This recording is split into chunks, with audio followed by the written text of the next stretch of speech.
ASMR Sports, right back with you. Today we are going to open a complete box of 1990 Score baseball.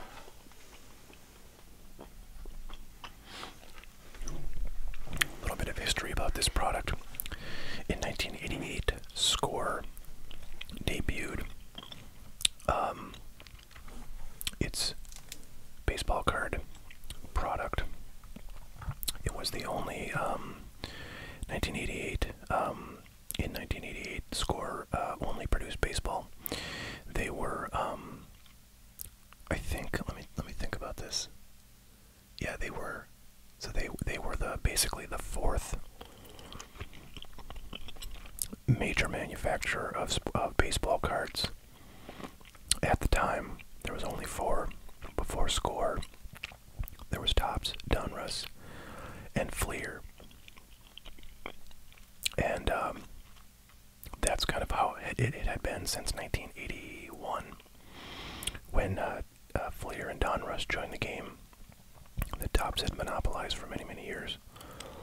So for a good stretch of time, there was only three manufacturers of baseball cards, and in 1988, Score came along and became the fourth major producer of baseball cards in the world, or in the country, I should say, in the United States.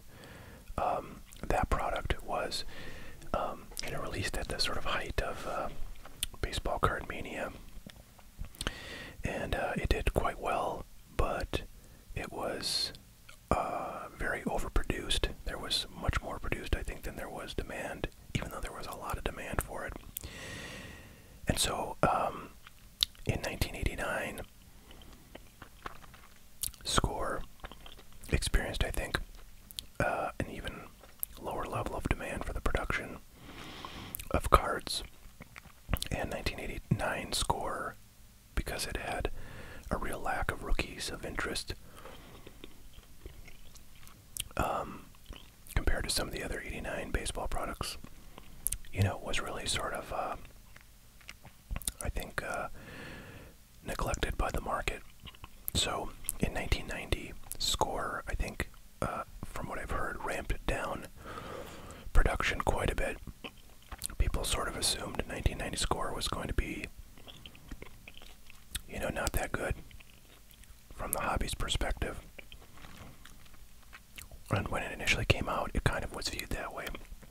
There was not a lot of interest in it. And only later, people realized that 1990 Score was actually quite underproduced compared to the earlier Score products. Furthermore, there was a Bo Jackson card. Bo Jackson happens to be on this box. I think there's other players you can get as the, card shown on the packaging. But Bo Jackson was having, a fantastic time in the league, and his cards were probably, he was the Mike Trout of his day. Even though I shouldn't really say that, because, Bo Jackson was more of a flash in the pan than Mike Trout ever will be. But in terms of their hobby demand and hotness, he was probably as hot or hotter than Mike Trout, has ever been at the height of his career in terms of hobby popularity. So everybody wanted Bo Jackson cards, and in this set was a card that I hope we will see. I don't think they put it on the box. Yeah, but there's a card in here that if you collected cards in this era, you're very familiar with, but if you didn't collect then, you may not be. But it's a horizontal black and white card of Bo Jackson in his shoulder pads, football shoulder pads. Of course, he played football and baseball, and that was the very interesting thing about Bo Jackson.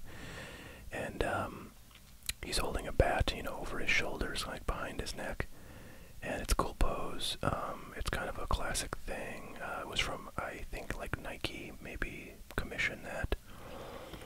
Although there's apparently some controversy over that that photograph, because Bo Jackson will apparently not sign autographs on that card because he believes that Score did not have the right to produce that card for whatever reason. Maybe he's right, maybe he's wrong. I don't really know the arguments, but anyways, that card was very hot. There was a Frank Thomas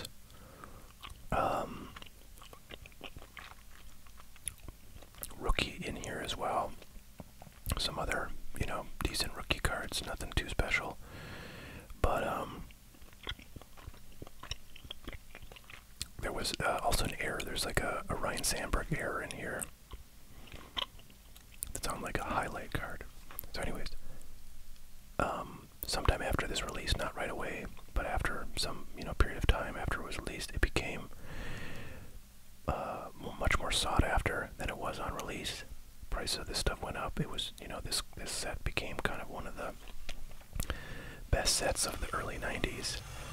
And even though, you know, today there's really not a whole lot of value in the cards in this set, I think a lot of people really like the idea of that Bo Jackson card in here, which in high grade is worth a little bit of money. Probably a couple $100 actually in PSA 10, and it's not too difficult to get in great condition. So these boxes I have for sale on my hotcardboard.com website for $49.95, and I actually think that the boxes I'm selling are the only factory sealed boxes in that, you know, that warehouse club. Oh, actually it's on the box, but they have this little sticker. It says wholesale club. These were packaged exclusively for Costco, and then they sealed them with cellophane. And I have a whole case of these, but I don't think you can get these anywhere but on my site. I just happened to stumble across them. I bought a case of this stuff. I actually did not even know it was, you know, the wholesale club boxes. And sure enough it was. So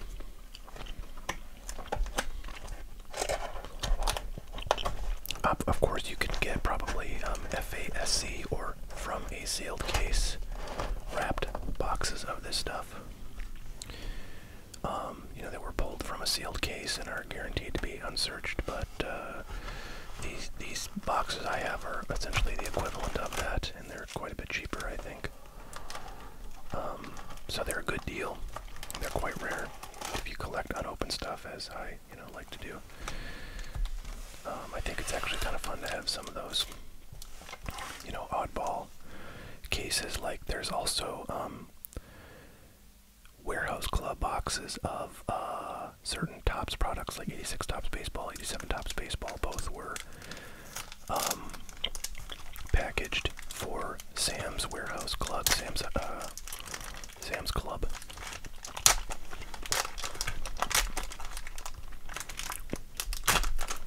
And I have some of the 87 boxes of those. So let's see what we get. So you see the white border there is what is on the Bo Jackson card. It's also what's on the draft pick cards in this set.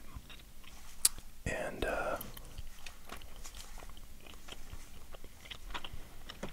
highlights, some of the highlights, I think some are with the blue border, but so anyways, I'm going to pull the cards out of here that I think we're going to pass along to our customer Tom, who was kind enough to order this and allow us to open it on a video. Thank you, Tom. Also responsible for the last video of a variety of different wax packs. Chip Hale. I feel tempted to use the scissors on these just because this type of wrapping is sort of hard to get into without making like very loud noises. Greg Olson, Crime Dog, Hall of Famer now. World Series card, Ramon Martinez. That's the older brother of Pedro Martinez, and Ramon Martinez was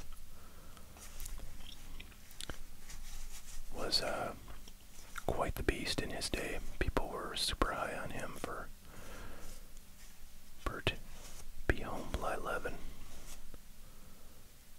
Did he? I feel like he made it in the Hall of Fame, and I've washed it from my memory. I'll take out Strawberry. And there's the first rookie, I think, Goose Gazzo.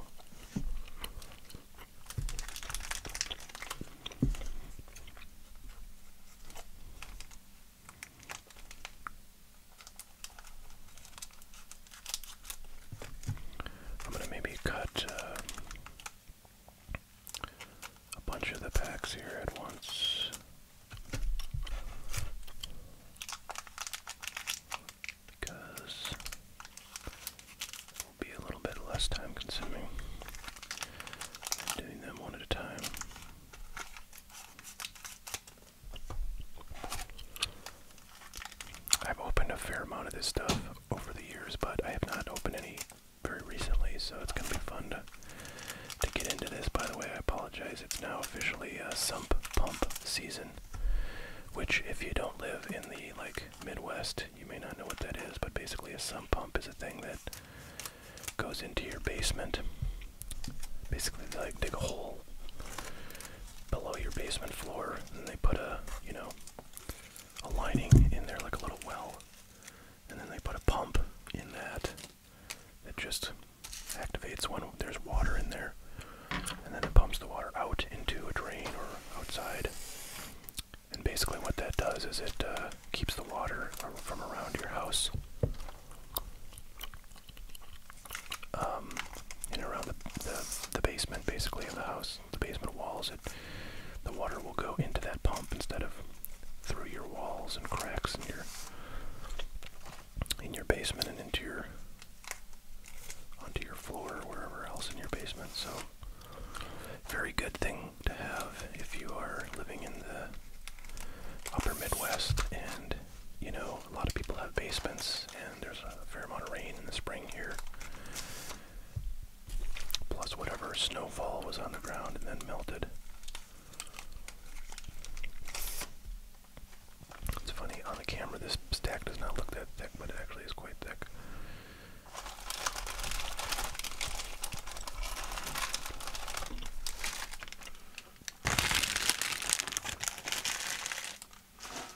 Okay, let's go through these.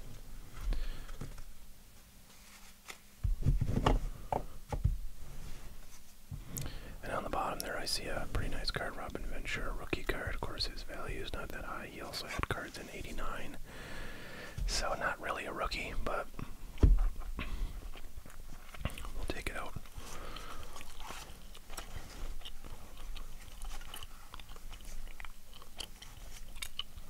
Craig Worthington, and they had these cards, sort of like Diamond King looking things. Terry Steinbach's that one. Steve Sachs, there we go. George Brett, Hall of Famer. Juan Gonzalez, rookie card. Oh yeah, we're taking that out for sure. Brian DuBois, rookie card.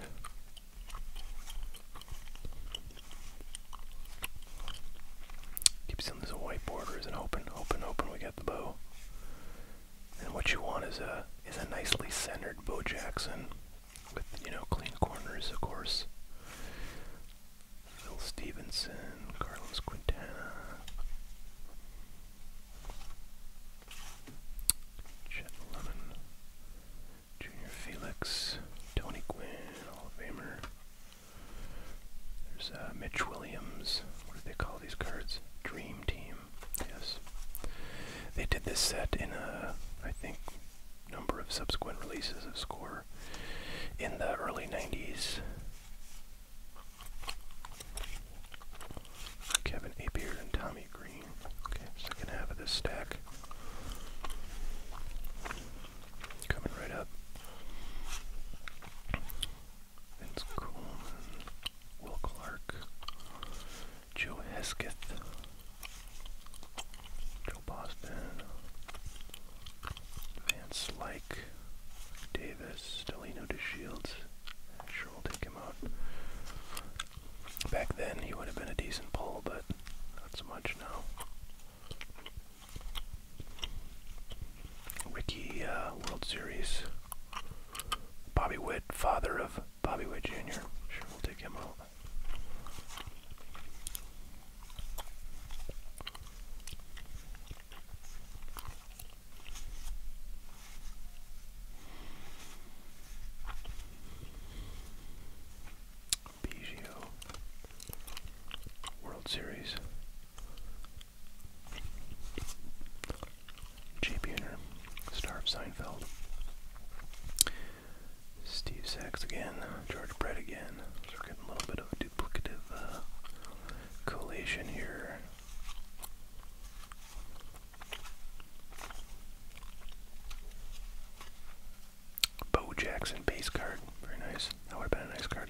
Topps was the only one making cards back then.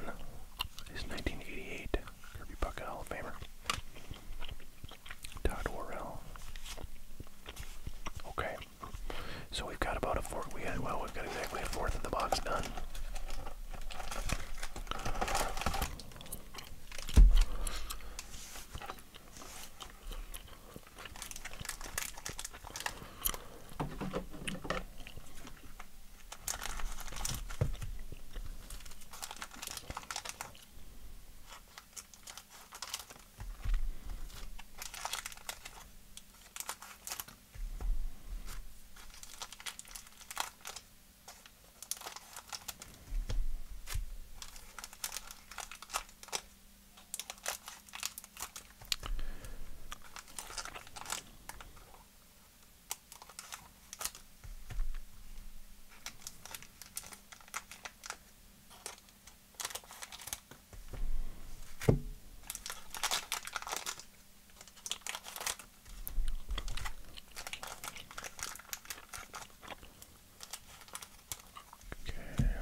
Can we do 3 Donnie baseballs? No, just 2.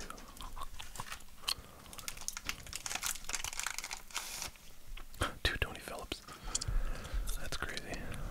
Collation is not the most amazing in one of our little trivia cards. Okay, here we go. I know we got 2 Donnie baseballs coming. Carlos Martinez, draft pick, Tom Goodwin.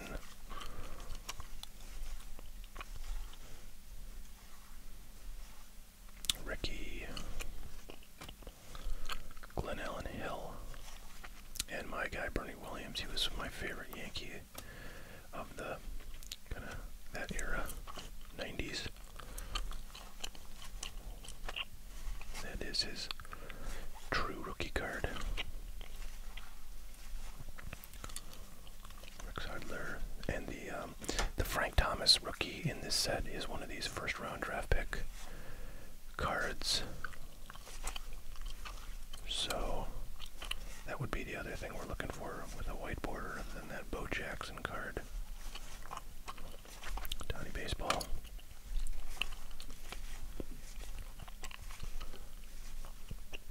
Earl Cunningham was I remember he was a pretty big deal back when this stuff came out. Pretty much did nothing in the bigs.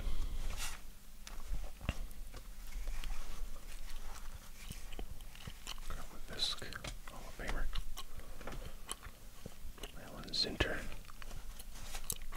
Harold Baines, Hall of Famer. Mark Parent, 2 in a row. Okay, second half of that stack.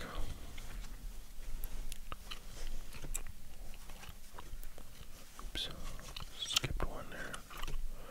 Paul Sorrento, Mike Munoz, Sammy Sosa rookie card. Once upon a time, that would have been probably the biggest pull in this set.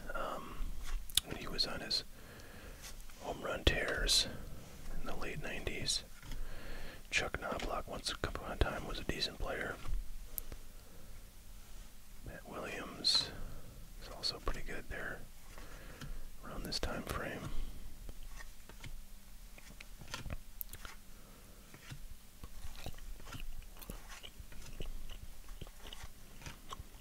The white border coming up. Ozzie Smith, Hall of Famer.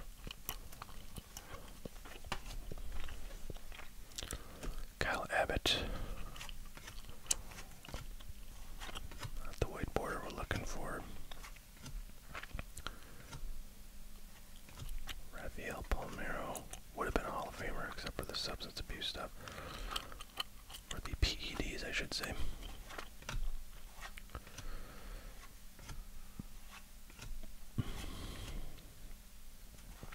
Take out Clemens. A would-be Hall of Famer for sure. Roger Suckheld. Greg Litton.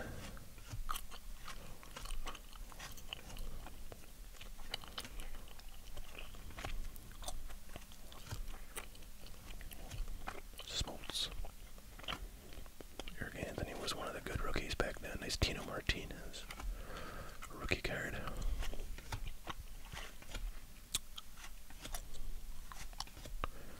George Bell. Mo Vaughn would have been a nice card back then too. Not so much now. But we'll take him out. Eisenreich. Tim Raines, Hall of Famer.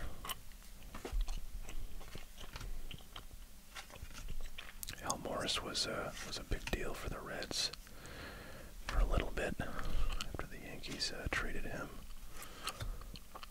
I think he must have been part of the Paul O'Neill trade, right? For sure he was. Kiki Jones, Paul Terrell, Bobby Witt again.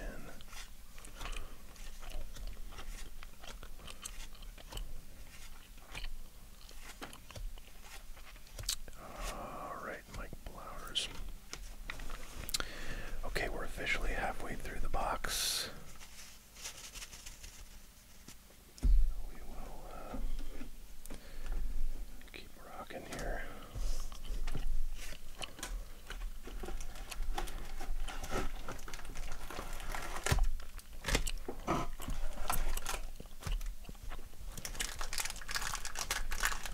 Come on up. Get the packs ready for cutting. Then do all the cutting. Kind of assembly line fashion.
Okay.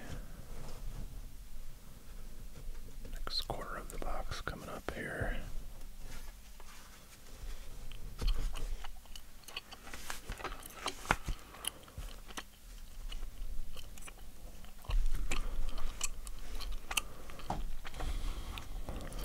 Okay, Bob Boone. Eddie Murray, Hall of Famer.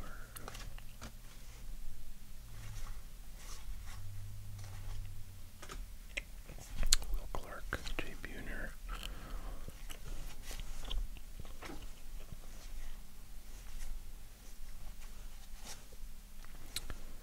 Deion Sanders, another two-way star. Or I should say, another two-sport star. Kevin Moss was a huge deal for a minute there. Back in 1990, when he went on a little home run streak for the Yankees, and people thought maybe he's he's the next Mickey Mantle or something. Not quite, not quite. But yeah, Yankee fans are inclined to get pretty excited when an outfield rookie goes on a tear. Moisey Alou, will take him on.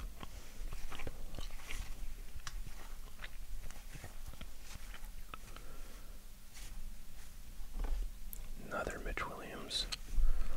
One of those cards.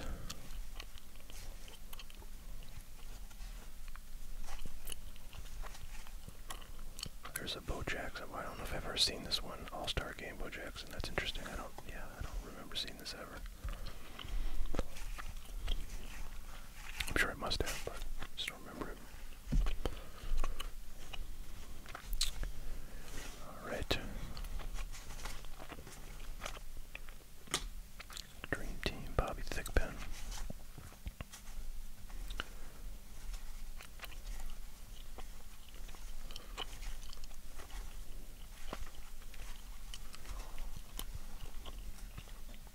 Tony Gwynn. Mike Scott.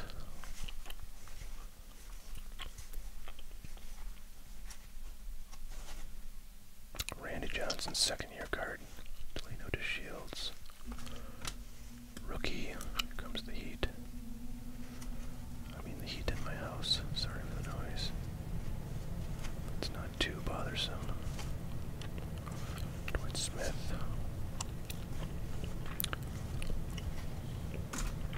Ryan Sandberg, Dream Team. Finally got a good one of those.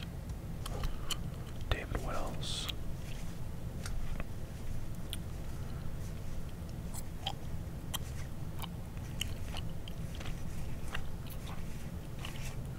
Okay.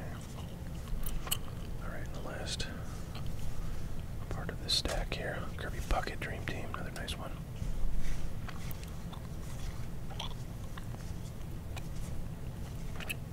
Gary Carter. Hall of Fame catcher. Kevin Appier. Tommy Green.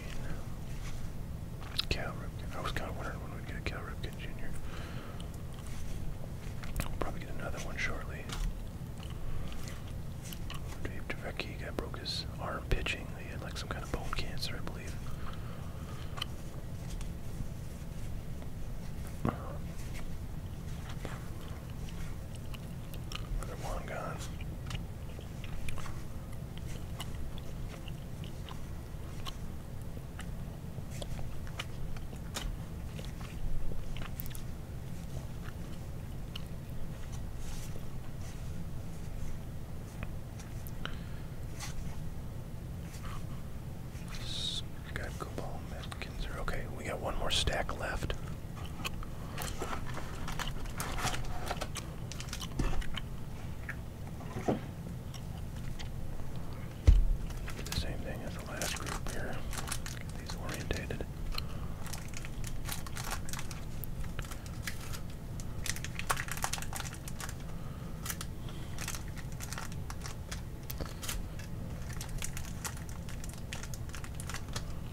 feel like I want to do something, which is get all of the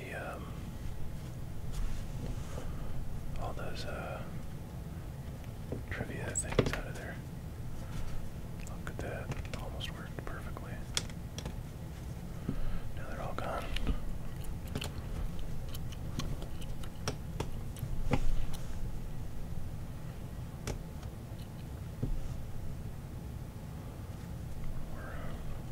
Maybe not. Well, yep, there it is. Okay, those out of the way. A lot easier. Okay, there we go. Will Clark, John Kruk. There you go, Terry Francona. Now the manager of the Indians. The Yankees just finished a series with. The Yankees won their 4th series in a row to start off the year. Very nice start. It's too bad the Tampa Bay Rays are undefeated in that time period, because the Yankees will not be sitting in first place very soon at that rate. But I think the Rays will come back to earth shortly. Pretty easy start to the season in terms of their schedule, so hopefully reality will hit them shortly. But it looks like they have a strong team, and Wander Franco. Look at that's like the 3rd Mitch Williams we've gotten out of these dream teamers.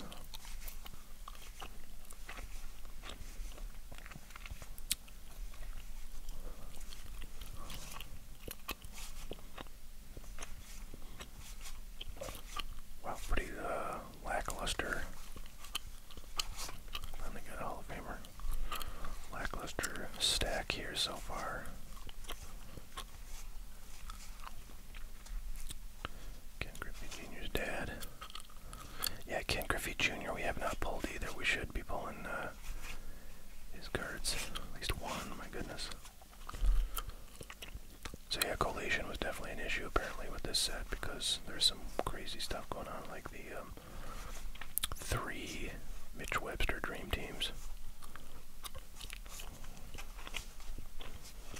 And not a single Ken Griffey Jr. There's Paul Molitor, Hall of Famer. Roger McDowell, Eisenreich.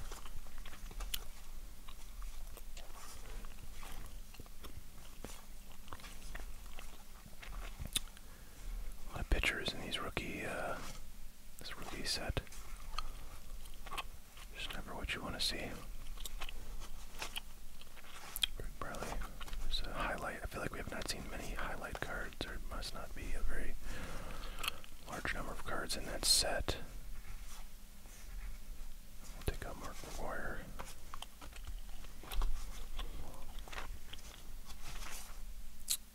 Eric Anthony and Tina Martinez. Sure, we'll take those both out. Edgar Martinez. Gonna take him out. Greg Brock.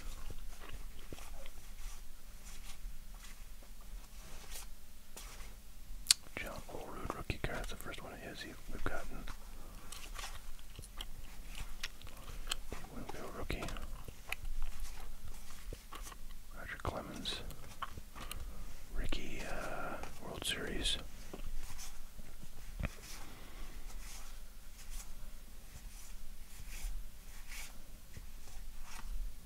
Checked out. Alright, so last little tiny stack here. So we get something. Yeah, because we haven't gotten either of the 2 big cards that we're looking for. There's Jerome Wally and what's his name? Dwight Smith were the big deals back in '89-90. Viola, Smiley,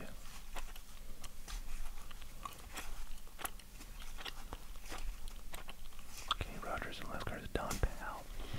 So yeah, I have to say I'm disappointed in the collation. I mean, that's 3 cards that we didn't get: the Griffey Jr., the Frank Thomas, and the Bo Jackson. Meanwhile, we got 3 of, I think, a few cards actually. I didn't really keep exact track, but certainly that Mitch Webster. I mean, there was 2 Don Mattingly's. There was 2 of quite a few that I remember, which means there was probably 3 of some of those too. So yeah, collation is pretty spotty. My guess is you'd see other boxes in this case that have, you know, 3 Frank Thomas rookies or something. But that doesn't help. That doesn't help when you're opening this particular box now, does it? Alright, well, thanks so much to Tom for letting us look through this little blast from the past. That was fun to see those cards. And I hope you guys enjoyed. There we go. Just leave these up here for you folks.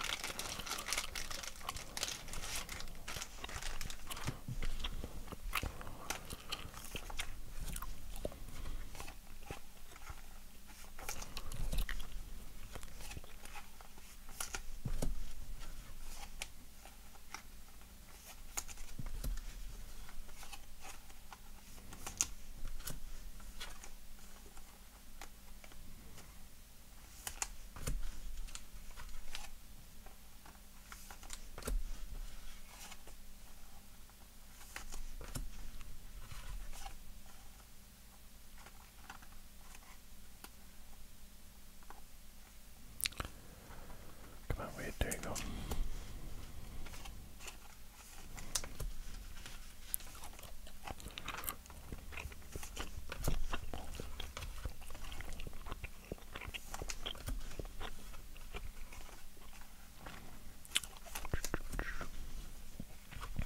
So I saw that today, 2022 Prism Basketball released, and I think it's going for like between $750 and like $790 a box on